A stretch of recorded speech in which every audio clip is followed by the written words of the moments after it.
nes Kremlius yra su savo refleksiniam kontroliam, su universitetais ir institutais, jie yra pažengę. Daug kas to nesupranta. Čia yra specialus mokslas. Aš kadangi baigęs specialius kursus, aš tai mačiau, kaip visą tai darosi. Tai šiuo metu pralaimime kovą. Konstatuoju, kad tai blogai nuo nepriklausomybės pradžios, kaip yra šiuo metu, nebuvo niekada. Jūs turite omeny su ta manipuliacija, Būtent. informacinės erdvės manipuliacija, ar ne? Nes iš tikrųjų irgi per pastarosius metus stebint, net ir pats asmeniškai. Baisu. Žiūriu, negi galvoju, iš tikrųjų. Tragiškas vaizdas Taip yra. pasikeičia per tiek laiko žmonių pozicija.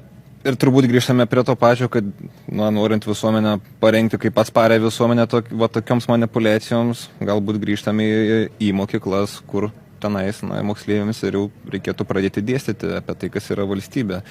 Ar sutiktumėte su tuo? Ir dar turbūt reikėtų uždrausti TikToką. Jeigu norime daryti rimtai, reikia uždrausti Telegramą ir TikToką.